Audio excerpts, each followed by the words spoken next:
नमस्कार, स्वागत आहे तुमचं माझ्या एका नवीन व्हिडिओमध्ये. व्हिडिओ तसा सहजच बनवला आहे. बघा, आवडेल तुम्हाला.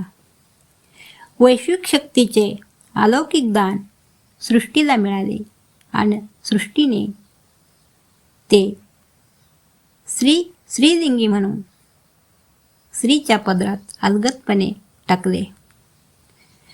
दररोजच्या घरकामाचे मॅनेजमेंट करता करता दिवस संपून जातो.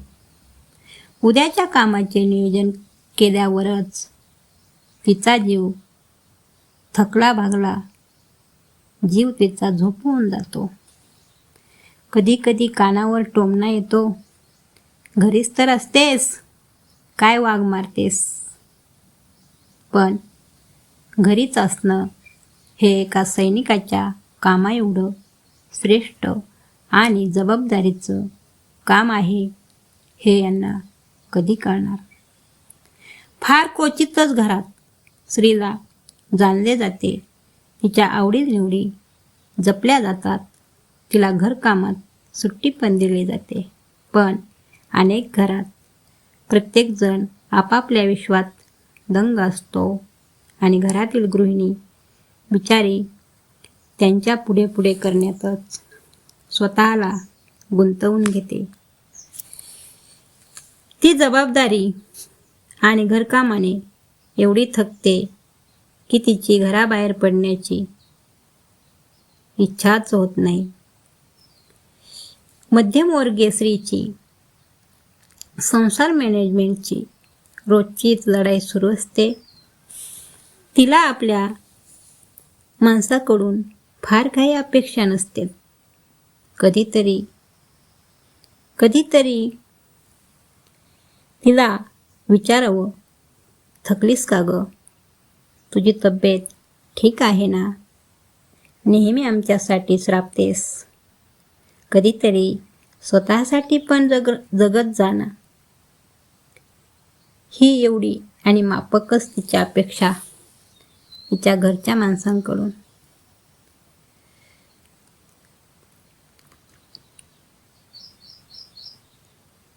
कुणीतरी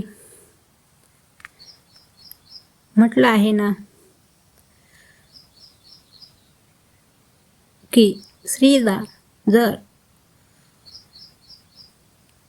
जाणलं, तिचं कौतुक केलं, तर ती दुगण्या ताकदीने आणि हिमतीने आनंदाने सर्व जबाबदाऱ्या पार पाडते, कुठलीही कुरकुर न करता.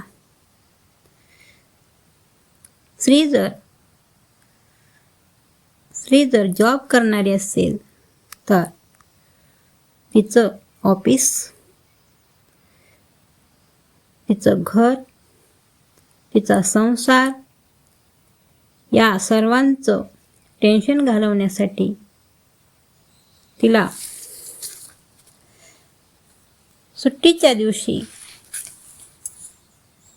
हवापलट करण्यासाठी किंवा मनाला विरंगुळा म्हणून थोडंसं मुक्त वातावरणात फिरायला घेऊन जा. तिच्यामध्ये खूप काही कलागुण असतात. त्या कलागुणांना वाव मिळेल, त्या कलागुणांना तिला जगासमोर सादर करता येईल असं प्रोत्साहन द्या. तिच्या पाठीशी खंबीरपणे उभं राहा. तिला खरंच जगणं सुंदर वाटेल.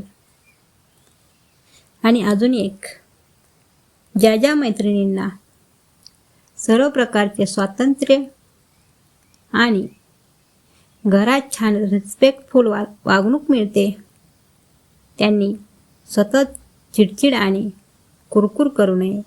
कारण मग जे मिळतंय ते पण कमी होऊन जातं.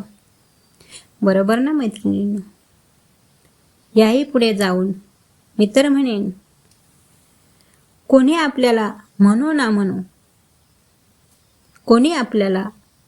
म्हणू, पण आपल्याकडे असलेल्या बुद्धीचा चांगल्या वाणीचा, कलेचा आणि मुक्त जगण्याचा गृहपाठ स्त्रीने स्वतःकडून करून घ्यावा,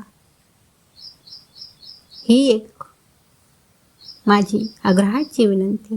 कारण ती सृष्टी आहे, वैश्विक हिंमत आणि ताकद तिला निसर्गाने प्रदान केलेले आहे. तिने अजिबात खचून जाऊ नये, स्वतःला कमजोर समजू नये.